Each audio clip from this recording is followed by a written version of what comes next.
Baiklah, susulan isu penangguhan serta-merta pendaftaran pelajar baru dan lama di semua institusi pengajian tinggi IPT beberapa hari lalu, kita ingin melihat apakah usaha yang dijalankan Kementerian Pengajian Tinggi KPT bagi membantu pelajar-pelajar ini dan apakah perancangan masa hadapan oleh KPT. Justru itu kita akan bersama dengan Ketua Setiausaha Kementerian Pengajian Tinggi Profesor Datuk Seri Dr. Mohamed Mustafa Ishak. Assalamualaikum, selamat pagi Datuk Seri. Waalaikumsalam warahmatullahi.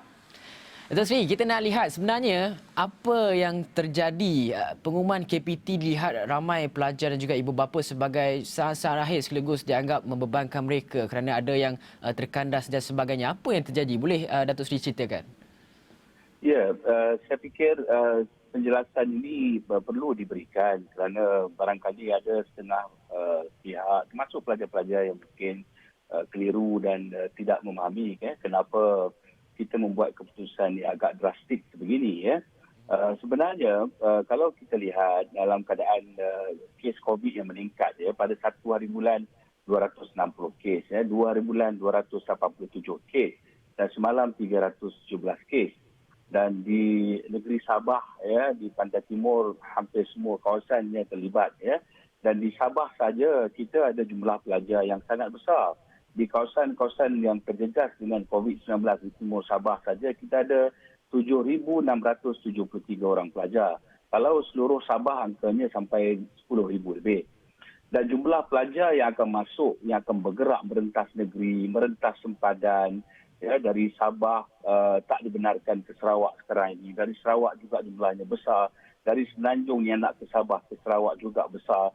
Total pelajar yang terlibat dalam kemasukan ya untuk Oktober ini 67,406 orang. Jadi kalau kita melihat keadaan itu dan kita sangat prihatin dengan penularan wabak COVID-19 ini ya, kita lihat pernah berlaku baru-baru ini satu kes di mana guru dijangkiti dan sekolah ditutup. Ada kes di mana murid juga terlibat malah membawa kematian dan sekolah ditutup. Dan kita telah pun melalui pengalaman ini ya semasa PKP yang berlaku awal dahulu di mana kita menguruskan sejumlah pelajar yang cukup besar. Kita menghantar kurang 57,565 orang dan kita telah menguruskan hampir 80,000 orang pelajar. Jadi kita melihat bahawa kita harus membuat keputusan yang sukar ini kerana kita melihat bahawa berlaku pergerakan besar-besaran termasuk ibu bapa yang akan datang menghantar anak-anak dan pelajar-pelajar dan di kampus juga jumlahnya akan besar. Dan kalaulah misalnya berlaku sesuatu insiden ya COVID-19 di kampus, kita lihat bagaimana ia pernah berlaku pada satu kluster ya yang melibatkan ribuan orang ya, bagaimana kes itu menjadi sukar untuk dikawal. Kita sangat memahami perkara ini terpaksa dibuat di saat-saat akhir begini kerana ini bukan kehendak kita ya. Kita tahu memang ada pelajar yang menghadapi sedikit kesukaran ya kerana telah beli tiket, telah merancang perjalanan dan sebagainya ya. Ada yang telah pun tiba, tetapi kita telah menguruskan masalah itu. Yang dah tiba kita kata benarkan mereka masuk dan biar mereka mengikuti program secara online dan setakat mana yang kita boleh bersemuka, kita akan bersemuka dengan mereka mengikut program-program sudah kenal. Manakala yang belum bertolak, yang belum bertolak ni agak ramai lagi kerana hari Isnin ini baru ramai yang akan mendaftar lah, lebih kurang 10 universiti. Tetapi setakat yang kita buat ini kira-kira dalam 2-3 hari sebelum mereka bergerak itu kita telah dapat sampaikan maklumat ini lebih awal dan kita telah pun menghubungi syarikat penerbangan, syarikat pengangkutan untuk meminta mereka membenarkan pelajar menangguhkan jadual perjalanan mereka termasuklah yang naik bas dan sebagainya dan ini telah pun dibenarkan. Syarikat penerbangan telah pun benarkan mereka tangguh jadual penerbangan sehingga hujung tahun. Malah ada yang bagi sampai 1 tahun. Begitu juga dengan syarikat-syarikat bas ekspres. Jadi dengan sebab itu kita mengambil kira keadaan-keadaan ini kerana kalaulah sejumlah yang begini besar bergerak melintasi sempadan, melintasi negeri di kawasan-kawasan yang terlibat dengan COVID-19 ini, kekhawatiran kita, risiko yang kita hadapi ini sangat-sangat tinggi. Jadi kementerian sangat prihatin sebenarnya dengan keselamatan, kesihatan dan juga kebajikan pelajar-pelajar. Atas sebab itulah kita telah pun bersedia dengan sistem online. Malah kita telah bersedia lebih awal lagi kita katakan bahawa kalaulah kita tak dapat menerima pelajar secara bersemuka, mereka boleh mengikuti program saya kenal dan juga pengajaran pembelajaran secara online kerana kita telah lalui pengalaman ini sebelum ini. Itulah situasi yang kita hadapi sebetulnya yang membawa kita membuat keputusan yang sedemikian. Jadi kita nak mengelakkan risiko penularan COVID-19 yang mengancam nyawa dan negara belum lagi bebas sebetulnya dari segi ancaman wabak ini.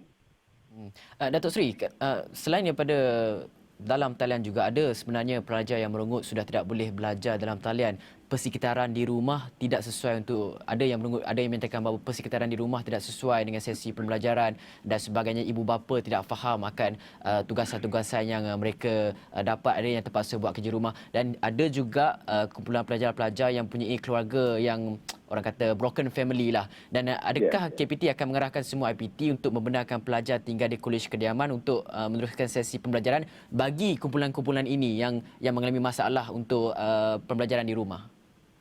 Ya, saya setuju dengan pandangan yang saudara sebutkan itu. Kita memang sedari ada sejumlah pelajar yang menghadapi masalah connectivity, iaitu liputan internet yang tidak bagus, malah ada yang menghadapi masalah gadget, masalah tak ada notebook, komputer dan sebagainya. Tetapi kita telah pun mengambil langkah proaktif dalam soal ini. Kita telah pun menghubungi dan menyenaraikan kepada semua pihak IPT 871 buah pusat-pusat internet desa yang dikendalikan oleh Suruhanjaya Komunikasi dan Multimedia. Termasuklah pusat-pusat internet desa yang dikendalikan oleh Kementerian Luar Bandar. Dan selain daripada itu, mereka juga boleh untuk datang ke IPT lain yang berdekatan, termasuk ke Politeknik. Kita telah membuat satu kerjasama di mana IPT yang lain boleh menerima pelajar yang lain daripada industri lain jika sekiranya mereka menghadapi masalah liputan internet. Jadi kita percaya dengan cara itu mereka tak perlu untuk pergi jauh ataupun pulang ke kampus. Tetapi kalau ada yang nak pulang ke kampus kerana dia menghadapi masalah internet, kita izinkan. Tidak ada masalah, mereka boleh datang dan ini telah pun dibenarkan sejak beberapa bulan yang lalu, di mana pelajar-pelajar boleh datang ke kampus kalau mereka menghadapi masalah internet ataupun menghadapi masalah tidak mempunyai peralatan yang cukup ataupun masalah infrastruktur yang saya sebutkan tadi. Jadi dengan cara itu mereka boleh meneruskan pembelajaran lah. Pembelajaran belum lagi bermula, akan bermula kira-kira seminggu lebih daripada sekarang. Tetapi yang kita sedang uruskan sekarang ini ialah kemasukan pelajar yang besar, yang jumlahnya lebih daripada 67,000 orang. Yang ini yang kita nak kendalikan dahulu dan kita terpaksa membuat, macam saya katakan tadilah, keputusan yang sebegini kerana memikirkan soal keselamatan, soal penularan wabak COVID ini dan sudah pun ada kes-kes yang berlaku di beberapa tempat yang mana kita menghadapi begitu banyak cabaran untuk mengendalikan pelajar-pelajar. Tetapi kepada mereka yang ada masalah dari segi komputer, inputan internet tu, kita ada beberapa solusi yang telah kita berikan, tapi kita akui memang ini tak dapat menggantikan sepenuhnya kalau mereka datang secara bersemuka lah. Jadi bolehlah mereka kalau yang jarak IPT dengan rumah mereka tak begitu jauh, boleh datang ke IPT masing-masing ataupun boleh pergi ke IPT yang berdekatan kalau kita telah membuat hubungan dengan semua IPT untuk membolehkan pelajar daripada IPT lain juga kalau perlu menggunakan liputan internet di universiti yang lain, mereka boleh buat demikian. Okey, Datuk Seri, yang terakhir, kita tak mempunyai banyak masa tapi secara ringkasnya nasihat Datuk Seri kepada pelajar-pelajar sekarang ini?